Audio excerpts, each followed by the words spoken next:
Thank you, ladies and gentlemen from across the Louisiana plain, for joining our platform today, where we are elevating the voice of constitutional conservatism and advancing the cause of freedom-loving patriots all over the state of Louisiana, and one day at a time, draining the Louisiana swamp. My name is Chris. And I'm Danielle, and this is the State of Freedom. Hello, State of Freedom family. Thank you so much for taking some time out of your day to join us. You are amazing, and we are only here because of your encouragement, your prayers, and your financial support. If you are looking for a way to support us, advertise with us, or send us feedback, please visit our website at freedomstate.us. Early voting is coming up again. Can you believe it already? It's going to be happening from November 3rd through the 11th. Election day is on November 18th. And as before, we are encouraging all State of Freedom listeners and your families to please make a plan to vote in person on Election day if you possibly can. Today, we are starting the Race to the Finish series. We hope that you enjoy it. Please share these episodes with friends and family who live in the districts we're covering, just as we did in the previous series, because these final races really, really will make the critical difference in the makeup and the culture of the legislature. As a reminder, you can send your friends and family short little bite-sized clips of the interviews with these candidates from our YouTube and Rumble channels, and the links to those are in the show notes, and they are on freedomstate.us. Today, we have joining us Emily Chenevert. She's a strong conservative. She's someone who's been deeply involved in her community in East Baton Rouge. She has a heart to truly serve the people. We are really looking forward to the conversation with Emily. But before we speak with her, let me read the scripture of the day. It is Psalm 98. It's a short psalm, only 9 verses. It says, "Go ahead, sing your brand new song to the Lord. He is famous for his miracles and marvels, for he is victorious through his mighty power and holy strength. Everyone knows how God has saved us, for he has displayed his justice throughout history. He never forgets to show us his love and faithfulness. How kind he has been to Israel. All the nations know how he stands behind his people and how he saves his own. So go ahead, everyone, and shout out your praises with joy. Break out of the box and let loose with the most joyous sound of praise. Sing your melody of praise to the Lord and make music like never before. Blow those trumpets and shofars. Shout with joyous triumph before King Yahweh. Let the ocean's waves join in the chorus with their roaring praise until everyone everywhere shouts out in unison, Glory to the Lord. Let the rivers and streams clap with applause as the mountains rise in a standing ovation to join the mighty choir of exaltation. Look, here he comes, the Lord and judge of all the earth. He's coming to make things right and to do it fair and square, and everyone will see that he does all things well." What I love about this psalm is what it shows us about the character of God. His kingdom and his ways are different from ours. If you notice, David is encouraging people to sing before the breakthrough, before the miracle, before the rescue. The last verse says, "Look, here he comes." David's showing us that the Lord's ways are different. The world tells us, don't get your hopes up. Don't count your chickens before they hatch. Don't jinx yourself by celebrating before the victory. That is all a lie to get you to operate in fear and unbelief, to get all of us to operate in fear and unbelief. The Lord actually responds to the worship and celebration, premature celebration of his people. Several times in the Old Testament, we're told that the procession to war begins with the worshipers. So let this be an encouragement and a challenge to you today. Celebrate and give thanks now, as if the battle you are facing, the miracle you're contending for, in prayer has already been won, and watch how the Lord shows up. Sing with joyous expectation. Have the faith to know that the victory is won. Sing with joyous expectation. I love that phrase. I love David, and I love that particular psalm. And I'm so proud and happy to have Emily Chenevert with us today. Everything she does is with joyous expectation. Emily, first of all, congratulations for charging into the runoff in District 66. What a great effort on your part, and on to the runoff on November 18th. We're so happy to have you with us today. Well, thank you both, Chris and Danielle. I love the scripture that you led with, and I will say this: when you think about joy, the joy of the Lord is my strength, and I have said that many times in my life, and that is the place from which I come from. That is who I am. I tell people in this journey, one of my cards says faith, family, and freedom, and it is exactly who I am. I have told people from day one that my faith has been my direction. It has been what has sustained me in hard times in the past. And it is the very thing I would say that has gotten me to where I am right now. And so I appreciate you guys letting me be a part today. Thank you for that. Faith, family, and freedom. What great foundational principles. And it's interesting that, to me, and not surprising, that your foundational philosophy of faith, family, and freedom would translate into the things that you've been involved in for so many years, like Moms for Liberty, which you have been in the forefront of these battles to protect our children from these radical concepts in school, your efforts to prevent child trafficking, which is such a massive problem, not only in Louisiana, but throughout the world. So my first question to you, Emily, today is, are these issues, the child trafficking, the critical race theory being injected into our schools, these issues that you've been involved in, are these issues that prompted you, I'm assuming, to enter the public fray and run for public office so that you will have a voice in the legislature on these issues? Well, great question. And there's a few things, Chris, honestly, that motivated me. I remember the last few years and watching a little bit of, obviously, we've all watched, overreach of government, federal level, state level. And I found myself talking to my husband behind the scenes, watching what's going on. And, he's in agreement with me and would be like, babe, you're preaching to the choir. Maybe there's a zeal and a passion there that other people need to hear. And my communication background, like you mentioned, I was a communications director for an organization, anti-human trafficking organization, worked in media and film, and have been someone that has, done the press releases, done the talking points, have done that in the back. I feel like I was just full of talking points for no one to hear, a little bit.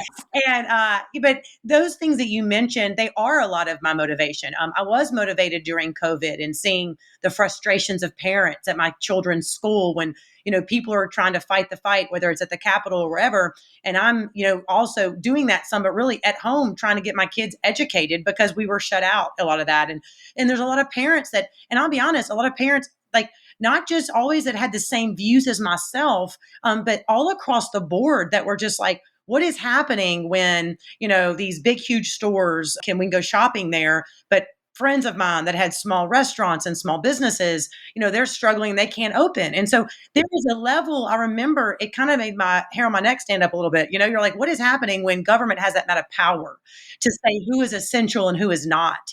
And that is not the role of government, and I just think that's something that really most people, common sense people, recognized that in that season. And it motivated me. Moms for Liberty, I remember looking at this situation and look, kind of Googling what are organizations out there doing when parents kind of feel shut out a little bit of speaking into this issue. And COVID just kind of brought it to light a little bit, but there was other issues kind of behind the scenes.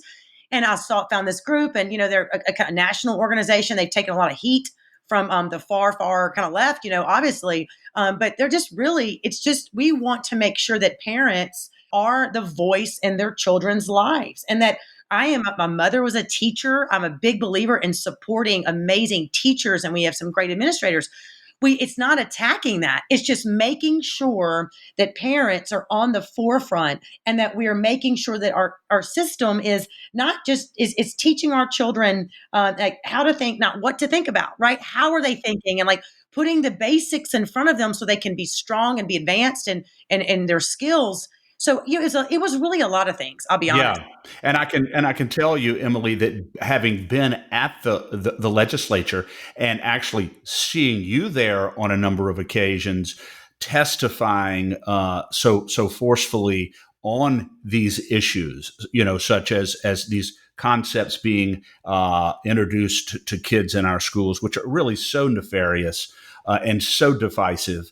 As a representative of Moms for Liberty, your advocacy on these child trafficking issues, the way you spoke out on the lockdown. I'll tell you that if you had been in the legislature, you and others like you, during some of these critical votes, when some of these issues came down there, some of these outcomes probably would have been different because of your backbone, your knowledge, and your passion on these issues.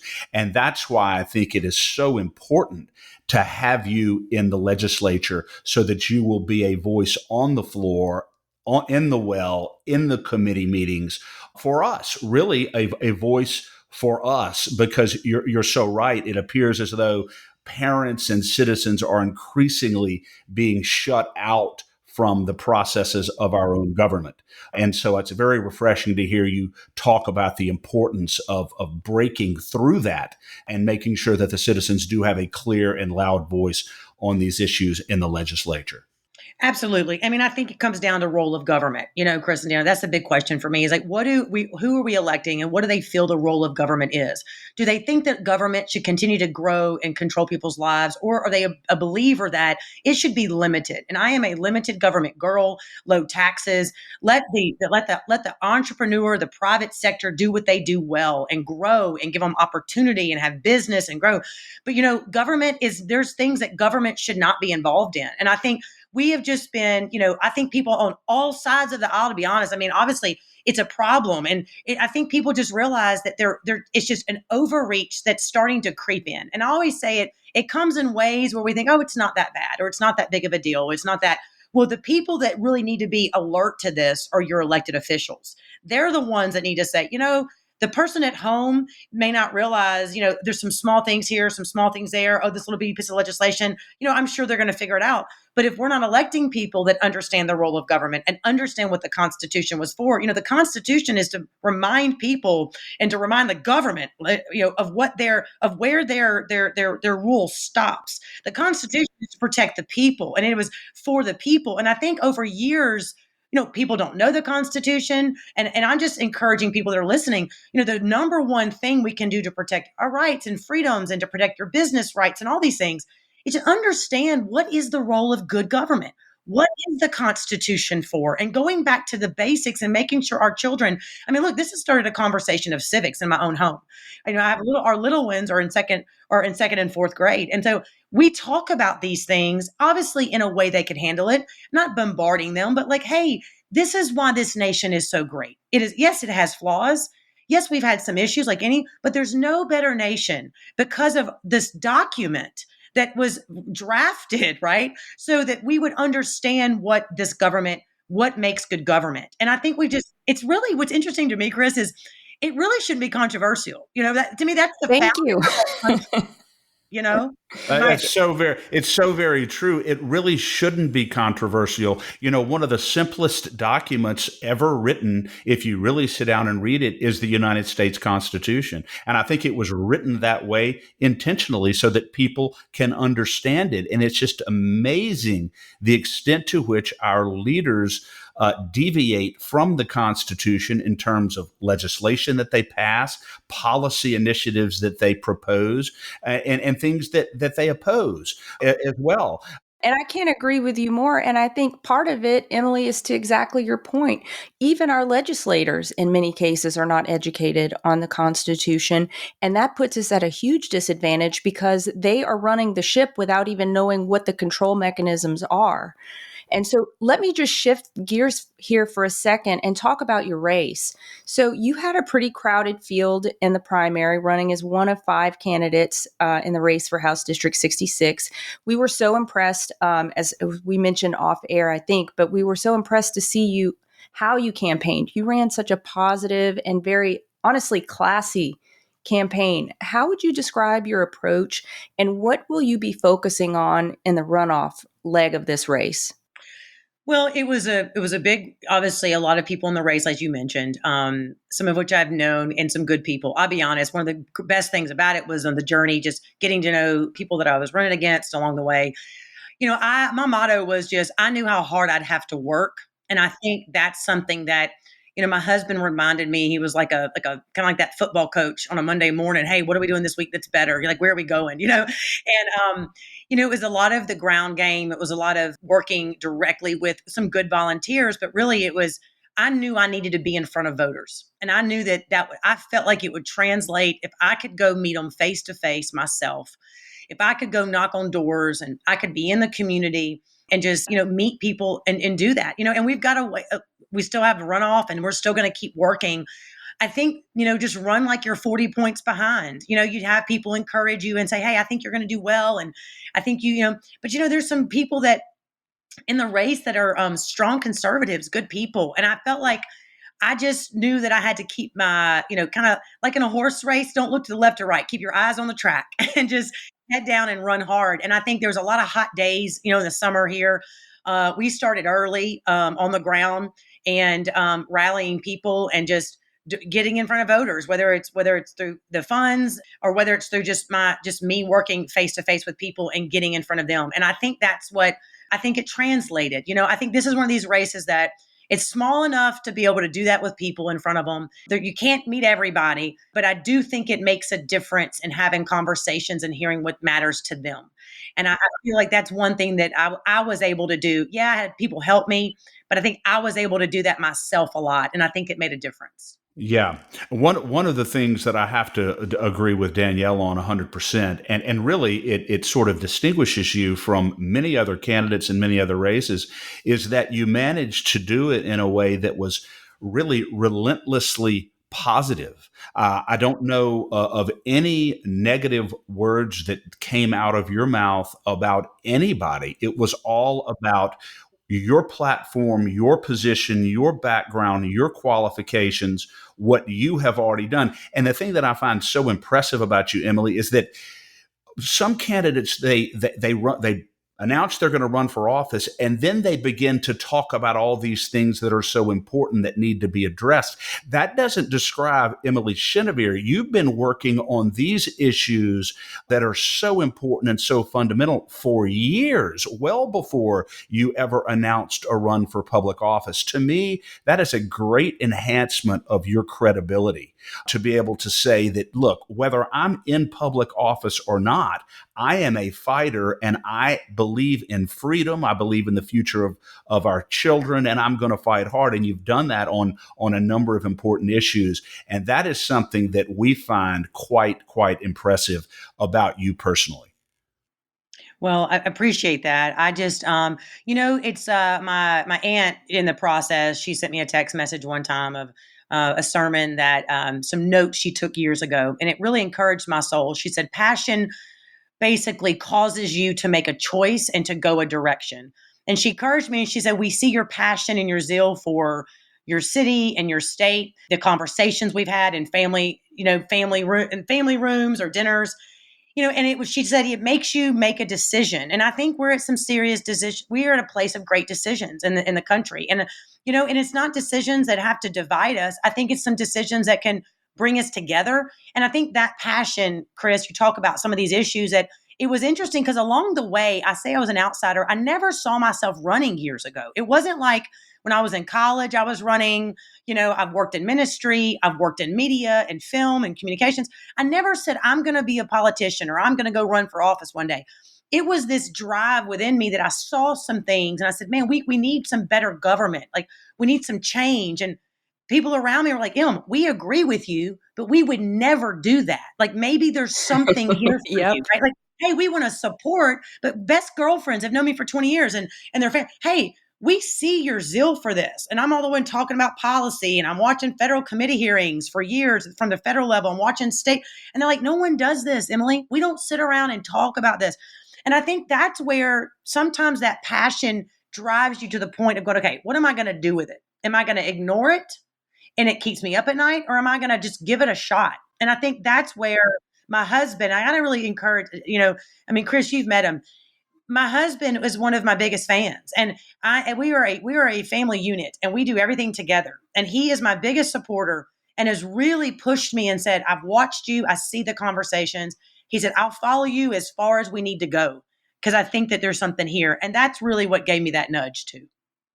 I think in talking with you and observing you, Emily, it is one of another thing that I find very impressive about you is that I've always noticed that if Emily Chenevert can get in front of people, you have such a strong charisma, a strong public persona, obviously great passion. And I think significant part of the reason why you've been successful is because when you're in front of people, speaking to people, you're just very compelling. And I know that it's a gift of God, from God that you have, and I know that you use it humbly.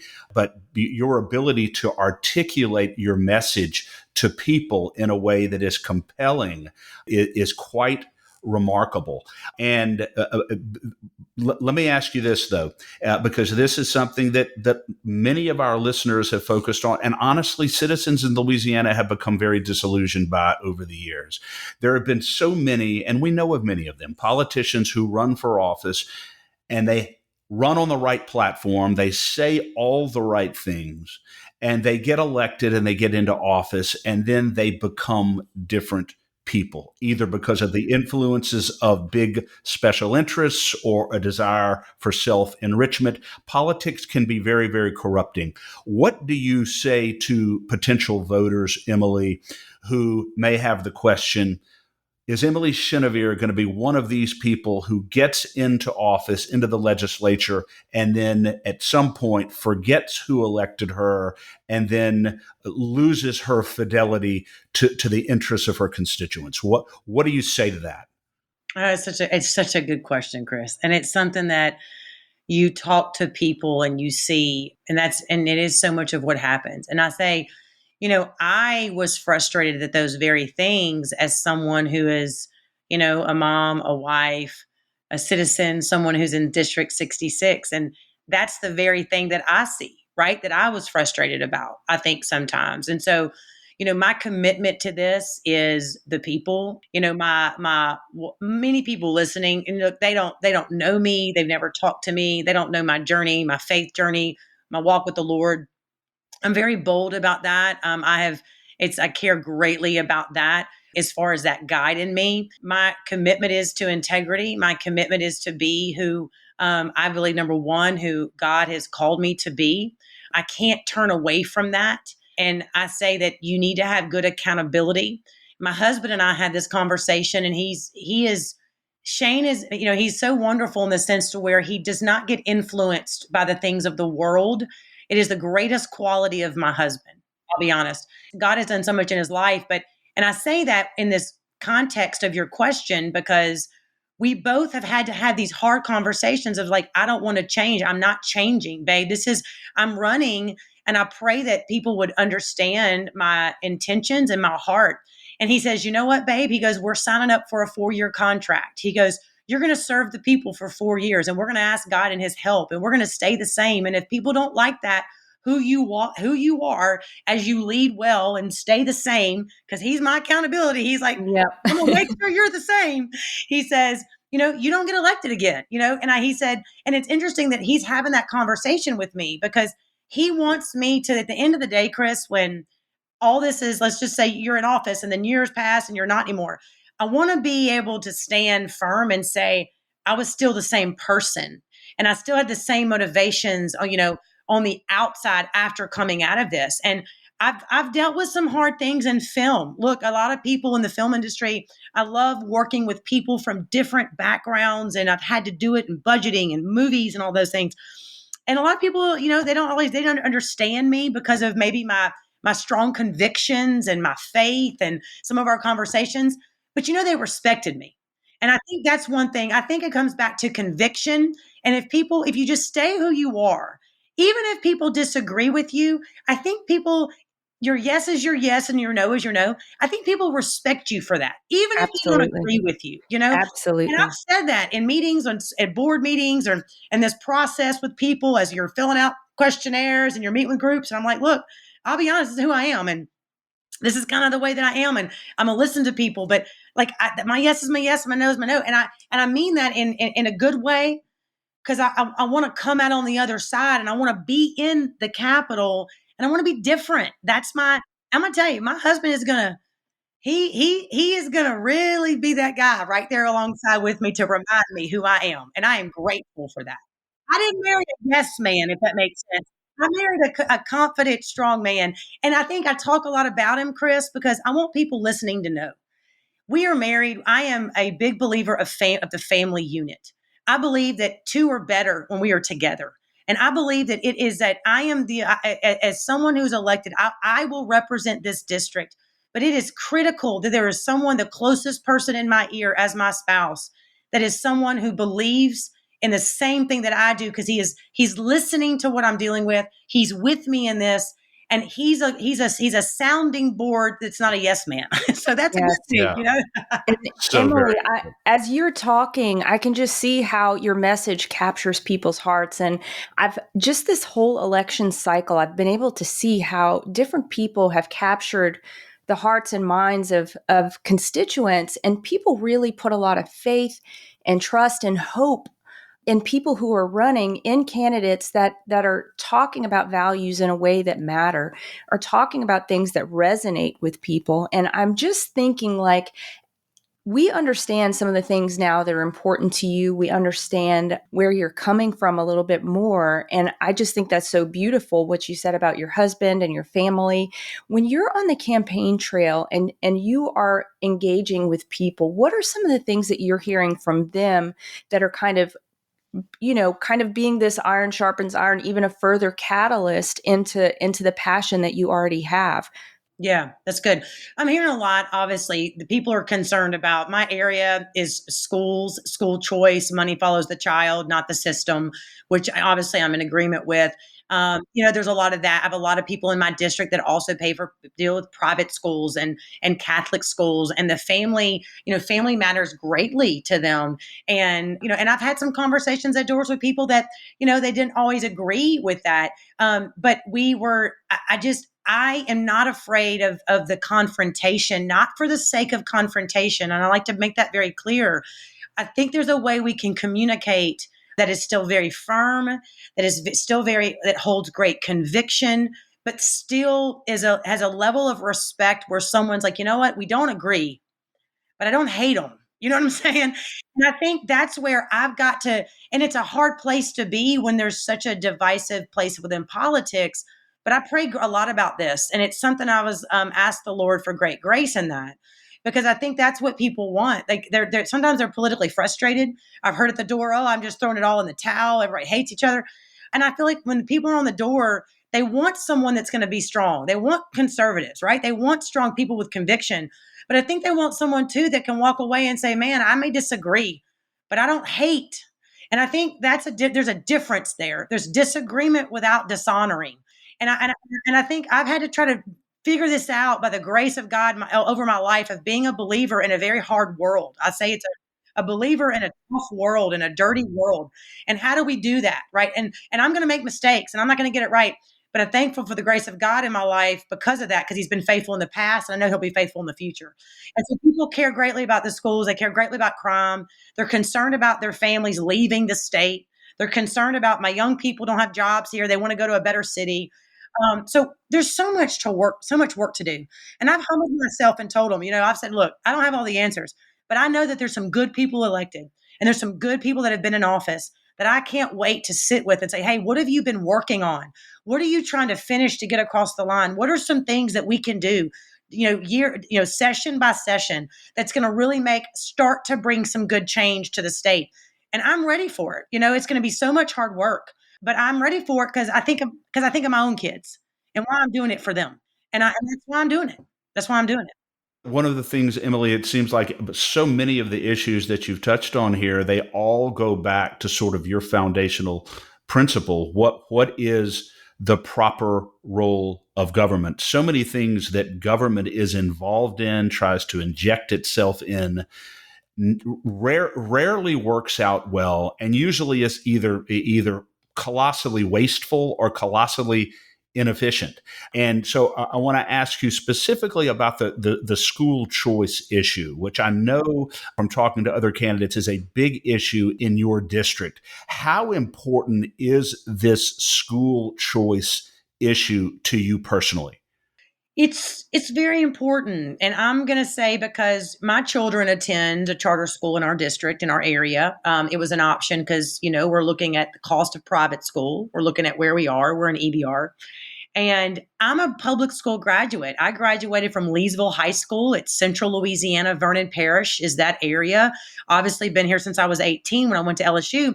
And I went to the same public school, same friends, from kindergarten to 12. Had a great experience, in that area of the state. People, everybody kind of goes to that community school, right? But it's different in different districts across the state. And I think we've got to make sure we're giving parents that option to where, look, there's legislation. It's been talked about in other states. They've done this. We're pushing it across the line here, not there yet, of, look at whatever your pay per child within these, within your district, there's a certain percentage up to amount that you may get that you can go decide if I want to homeschool, or if I want to go to private school, or if I want that evangelical education from a Christian perspective, right? I should be able to, help with that if my children are not going to the standard community schools. There's also evidence, and that's a whole other conversation, of studies that it doesn't mean it's going to crumble the local public school. It actually creates more competition among those to make it better, right? And so I just think in general, I know that sometimes everybody doesn't, it can be controversial. I don't see anything controversial about parents being able to make the best decisions for their children. Absolutely. And competition is good. Competition has become such a bad word in many sectors of our society, but competition, in my view, in my experience, tends to breed excellence. Oh, we'll go back to sports, Chris. You think about, I played sports. I was a swimmer in high school. I did cheerleading. I did softball. I was all about the sports. And, whenever you're on a team, and if you're on a team with some of the best, you know that you have to work harder and go spend more time in the batting cage so you can get in the lineup, right, on the softball team. If everybody's not any good and you're the only good player, well, then you don't really have to work harder to get a spot. But if you want to play shortstop and you may be the second or third string, you got to go out there and get a few more balls hit to you in shortstop so that you can be the lead player. And that everybody knows that, but nobody wants to talk about it when it comes to some of these political issues. Yeah, you're That's so right. right. Now, Emily, I know we probably need to close out so you can move on to your next meeting, but just to crystallize what you've said for our listeners, I think that you've made such a compelling case for yourself. I just have really enjoyed listening to you and hearing your perspective and just your heart for the people, for these issues that really matter and stand to change the course of our state. Tell our listeners, if they're looking to go into the voting booth here on November 18th, why is Emily Chenevert the clear choice in this race? Well, I'm humbled that when someone does go in, I want to say this first and foremost, that they would select my name, a number one. I don't take that lightly. And I just want people to know that are listening that I am committed to this district. I am a conservative with a backbone. I am committed to this journey, my family. This is not a decision I made because I think I need another title. I have told people that the two greatest titles I carry is really a wife and mom. And those two titles mean the world to me. And I don't need another title, to be honest. But I do believe that I'm the leader to do this, to help and to serve, because I'm not going to back down. And I'm going to stand strong and I'm going to work with people. But I'm going to make sure that we care about the conservative values that the conservatives that are listening and that people across the district, they care about. And that's our faith, that's our family, and that's our freedom. And I think that those things should be on the forefront. And that's why I'm running. And the fact that you stand for these things is evidenced, as I said at the outset of the show, not just by what you say, but by what you have been doing for years through Moms for Liberty, through your efforts to eliminate child trafficking, which is such an epidemic. That's what I find so powerful about you, is the fact that you've been doing these things on the front lines for so long, well before you even had a thought about running for public office. And I find that quite inspiring and quite impressive. And we are going to be promoting you very forcefully, very broadly on all of our platforms, and are so thankful that you're in this race, so impressed by who you are and the confidence that you bring to the table. I am personally impressed by the fact that your faith and your expression of your faith is unapologetic. You're confident in the way that you express your faith, and the way that you bring your faith to the way that you view public policy issues, and that to me is also extremely important. We know you have to run. I feel like we could sit here and talk to you for. We'll have to do this again once I'm elected.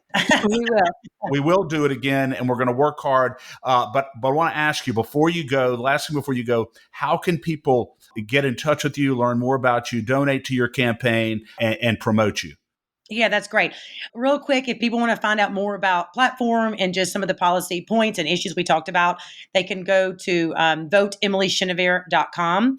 That is the best way to reach out to me. I respond to all of my emails. I will do that as people want to, hey, I'm kind of creating a list, right, of people that want to do, hey, I want to volunteer. I'll go knock some doors with you. I'll make phone calls, anything they want to do. Feel free to reach out to me on my website and we'll talk. We'll do phone calls. We'll do everything together. I mean, I'm in it with them. So anyone that's volunteering, they're going to hear from me and me personally, because I am humbled by anybody's support in the process. I think that just speaks volumes about you, Emily. And I'm just so grateful that you're in this race, so grateful for your passion and the way that you've answered the call for this. We will indeed have you on again. Very best wishes to you, and we'll be speaking to you soon. All right. Thank y'all so much. Thank you. Chris, she's a firebrand. I love talking to her because she's just got passion for days. Yeah, and unapologetic in her faith, unapologetic in her vision, and I believe very determined to be able to make a real difference in the legislature. I don't know her opponent personally, but I would have a hard time believing that he is as convicted and has as clear an understanding of the fundamental issues that face our state that Emily Chenevert has. She's just impressive on all levels. Yeah, she's a force of nature, and I think she stands to make a real difference in the House of Representatives. I think she's going to be among some very great company. So I think all we can do is really encourage our listeners to share this far and wide. Chris, we know that she has been endorsed by at least one of her previous opponents, Hollis Day, who we were supporting in the primary. He has given his full nod to her, and I think is working pretty hard alongside to get her elected. Yeah, and Hollis, who pulled almost 20% in the primary, which is substantial, is vocally supportive of Emily, which is going to be a big help to her. And I'm sure others are as well. But to me, there isn't any choice. Emily Chenevert all the way here. And it is just it's just a joy to be able to support her and to help her in every way we can. Speaking of which, Danielle, remember to our listeners, the LeCag PAC is the vehicle through which we support candidates and help them to get their message out there so that the voters can make an informed decision. We encourage donations to LeCag at P.O. Box 64952, Baton Rouge, Louisiana, 70896. You can also donate to the PAC online at lacag.org. These resources, this financial assistance that you provide is so helpful and really indispensable to allowing us to support and promote good constitutional candidates. So we encourage and thank you, first of all, for your support and encourage you to continue supporting LeCag. And of course, as always, Danielle, this platform, the State of Freedom. Yes. And, Chris, just as you were talking about lacag.org and people supporting that, I really think, if you are aligned with our views, if you have a passion for a constitutional government, LeCag is really the place. It's a one-stop shop for supporting candidates that are doing the right things, that have the right motivations, and that will be for the people. So I couldn't encourage you enough to support LeCag. And then the State of Freedom, again, is freedomstate.us. You can support us there. You can drop a line to us there. Let us know any feedback that you might have, positive or negative. We welcome it. We want to learn from you. We want to hear from you. And we just really, really appreciate your friendship and your listenership and your support. Danielle, the core function of the State of Freedom is to preserve freedom and liberty and individual sovereignty in our state under conditions where that freedom and that liberty is under increasing assault from forces in all directions. And by supporting the State of Freedom, we assure you that you are helping us to continue to elevate and broaden this platform so that people like Emily Chenevert can spread her message across her district, and guests who are running statewide like Liz Muriel and others can elevate and broaden their message across the state. We are, in fact, day by day revolutionizing the way political advocacy is done by allowing and facilitating the opportunity for great constitutional conservatives to come on our show and share their vision and allow people across the state to hear it. So every dime that you donate to the State of Freedom is a dime very, very well spent and will be used directly to preserve your freedom and your liberty in our state. And we are thrilled to be in a position to do so. And I can tell you this, Danielle, as we continue to grow and continue to broaden across the state, each day we will take another grand step to preserve the great State of Freedom in Louisiana. Amen. With joy. With joy. Thanks for listening to the State of Freedom. To stay on top of all the calls to action we mentioned today, just check out the show notes for the episode. If you'd like to support the show financially, visit our website at freedomstate.us. If you'd prefer to give by mail, you can send a check to the State of Freedom, LLC at P.O. Box 861, Berg, Louisiana 70343. If you own a business in Louisiana and are interested in supporting our show by advertising, please email us at info@freedomstate.us. To get involved with Louisiana Citizen Advocacy Group, visit lacag.org, LACAG.org, or email Chris at chris@lacag.org. If you're enjoying the podcast, please subscribe and share it. Give us a 5-star rating in the reviews. Thanks again, everybody. We'll see you next time.